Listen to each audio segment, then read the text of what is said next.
misalnya ingin tulang kuat, konsumsilah makanan ini. Ini apa coba? Nah, kita akan bahas satu persatu dengan Dokter Ida ya. Dokter Ida, kita bahas mulai mana nih? Ini makanan yang mungkin yang paling sering kita temukan sekarang ini adalah keju ya mungkin ya. Bisa dicampur dengan roti, malah sekarang dicampur dengan ayam goreng pun bisa. Iya, pisang dan sebagainya ya. Jadi keju ini apakah manfaatnya memang betul untuk manfaat untuk tulang? Iya.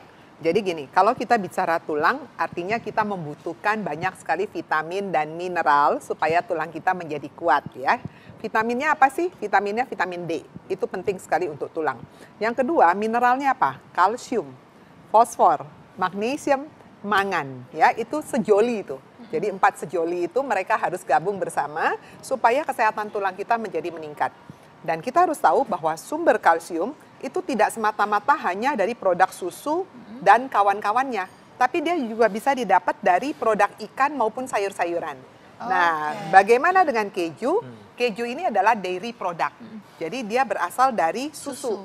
Dan kita tahu susu itu adalah salah satu sumber kalsium yang sangat bagus untuk tubuh kita.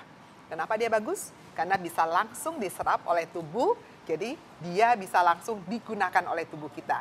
Karena di dalam kalsium susu ini ataupun dairy produknya, dia kaya akan protein. Jadi protein itu akan mempercepat penyerapannya. Oke, kalau misalnya keju, biasanya kan emang kalau misalnya susu juga ditemukan di mana-mana nih sekarang nih dok. Misalnya minuman-minuman dipakein susu. Betul. Terus itu kalau dibandingkan dengan keju, yang mana yang lebih bermanfaat untuk tulang dok? Sebetulnya dua-duanya sama. Karena intinya kan bahan dasarnya adalah keju ini kan bahan dasarnya adalah dari susu ya. Susu yang difermentasi sedemikian rupa dan mulai ditambahkan sedikit rasa. Kasih garam supaya dia menjadi lebih ada taste-nya, ada rasanya ya. Makanya kita sebut keju ini rasanya asin.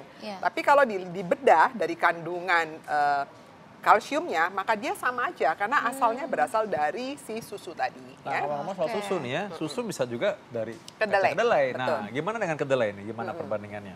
Kedelai juga kaya akan kalsium. Tapi kalsium dari kedelai ini kan sumber nabati. Sedangkan susu ini adalah sumbernya hewani.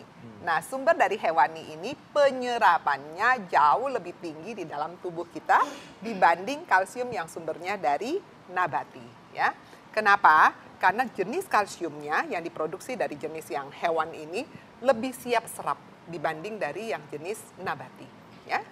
Oke, berarti jumlahnya juga nggak perlu terlalu banyak ya dok ya dibandingkan dengan yang itu. Ya, kebutuhan kalsium tergantung loh ya berdasarkan umur. Nah, kalau biasanya umurnya sudah di atas 40 ya, 40-50 tahun kita butuh kira-kira 1000 mg per hari.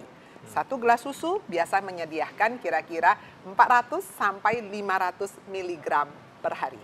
Oke dok, ini kalau misalnya sarden nih dok.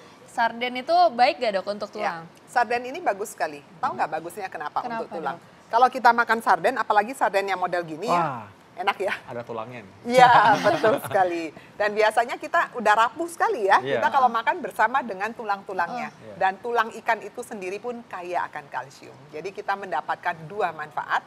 Yang pertama dapat dari si dagingnya ikan, yang kedua dapat dari tulangnya ikan. Jadi sebenarnya kucing itu lebih sehat dari kita ya. Iya, makan tulang terus. Makan tulang ikan. Tapi kalau makan tulang terus nanti ikannya nggak kemakan ininya. Nah, sekarang kita masuk ke ngomong-ngomong soal kucing tadi, ada lagi nih, ikan. Wah, apa hubungannya kucing sama ikan ya? Nggak ada. Nggak ada. Jadi ini ada dua jenis ikan. Ada si kembung dan ada ikan teri. Di antara keduanya yang paling tinggi kalsiumnya adalah ini, ikan teri. Nah, ini sama nih, ada tulang-tulang halusnya. Wah, enak banget dimakan tuh. Betul sekali. Jadi sebenarnya teri ini kan lebih murah dibandingkan si ikan yang gede ini ya. Dan ini banyak sekali produk Indonesia. Jadi alangkah baiknya kalau buat makanan bayi, ini kan baru punya bayi nih, punya baby bala-bala. Kalau dia sudah mulai makan biasa, tambahkanlah ikan teri dalam buburnya mereka. Karena dia kaya akan kalsium dan kaya akan protein. Oke, Bunda yang nonton di rumah, dengar ya barusan.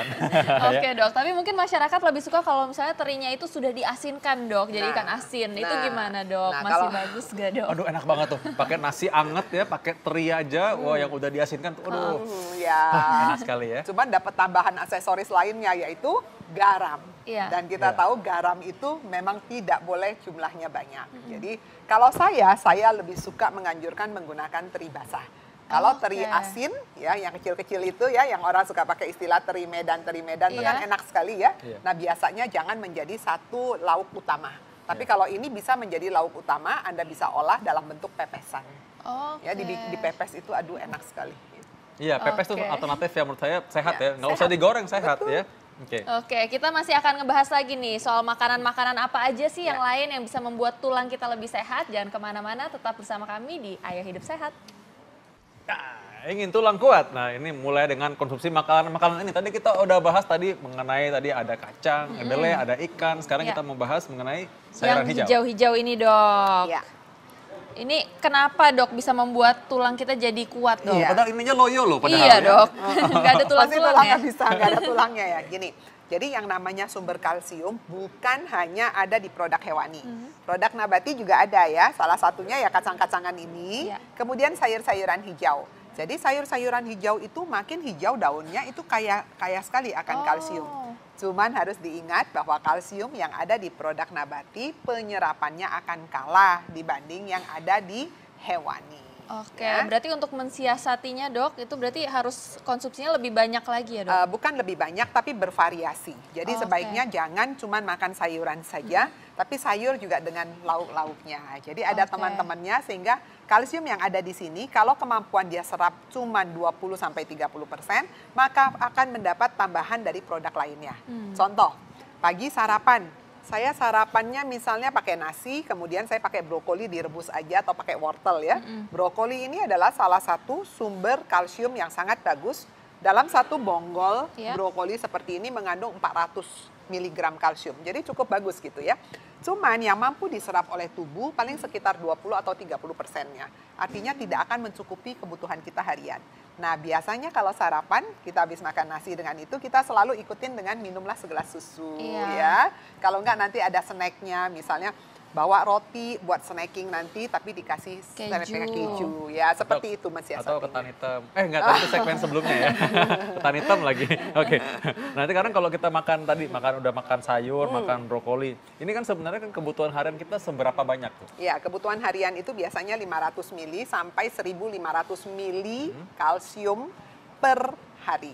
Ya, miligram ya, bukan mililiter. Jadi dalam satu gelas susu, sekarang kan banyak sekali ya produk-produk susu di luar, mereka suka mengatakan bahwa dalam satu gelas mengandung 500 miligram kalsium.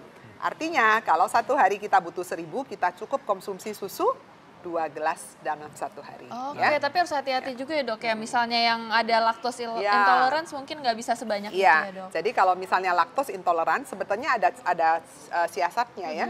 Pada waktu kita mencari susu, kita lihat dong nutrition fact-nya atau kandungan zat gizi. Cari yang kadar laktosanya rendah atau di bawah 12 gram biasanya itu Oke. cukup aman bisa ditoleransi oleh tubuh kita. Oke. Ya. Nah ini soal susu juga, ada sekarang yang baru juga orang bilang susu almond. Nah ini Ya. almondnya nih sekarang nih. Nah Ya. gimana kalau almond nih? Ya, almond juga bagus sekali. Kacang-kacangan, kedelai maupun almond kaya sekali akan kalsium. Iya. Tapi kembali lagi bahwa ini semua adalah produk nabati, Oh, ya. iya. Jadi Iya. pasti absorpsinya akan kalah dibanding dengan produk hewan. Oke, selain itu yogurt nih, Dok. Ya. Yogurt juga kan sering sekali sekarang makanan kekinian ya, suka Ya. ada frozen yogurt Ya, juga. ya, Itu ya. gimana, Dok, manfaatnya? Yogurt juga bagus sekali sebagai salah satu sumber kalsium yang dibutuhkan oleh tubuh ya. Yang harus diperhatikan hati-hati dengan mereka yang laktos intolerance karena asalnya kan dibuatnya dari fresh milk, dari Iya. susu ya. Jadi kalau dia nggak tahan dengan laktosa, hati-hati konsumsi si yogurt. Nah yang harus diingat lagi bahwa pada saat kita memakan makanan sumber kalsium, itu sering sekali dia terjadi interference, jadi kompetitif. Nah, kompetitifnya yang sering menghambat absorpsi dari kalsium adalah serat yang terlalu tinggi atau berlebihan, ya. Jadi kalau makan serat yang terlalu banyak, kemudian kita habis itu saya mau minum susu.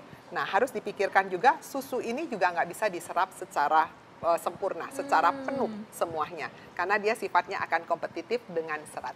Oke. Nah jadi kalau minum susu nggak boleh makan sayur juga. Nah, jadi gini, caranya susu ini mungkin bisa diminumnya nanti buat snacking. Iya. Jadi misalnya pagi sarapan, Anda misalnya makan nasi aja, nanti kira-kira 2 jam kemudian Anda silahkan minum susu. Oke, Ya, tapi itu kalau salah misalnya satu. yogurt seperti ini kan dok, ini udah ada aromanya rasa stroberi gitu, itu masih aman nggak sih dok, baik nggak untuk tulang kita? Ya bagus. Jadi ini kan biasanya kalau yang asli mereka bikin dari buah-buahan asli yang di blend kemudian dicampur. Iya. Makanya warnanya nggak putih kan, Iya, warnanya agak agak pink-pink agak gitu. pink-pink seperti ini juga kan ini Ya, yogurt nih ya. Ini buah asli nih, memang Ya. potongan buahnya kelihatan, Ya, bukan iya. aromanya aja dokter Sheila, tadi Iya. katanya aromanya Nah kan. kalau yang ini nih, Kalau ini aromanya aja nih. Iya. Ya. Jadi pentingnya buah aslinya ya. Ya, jadi kalau ada pun tidak masalah.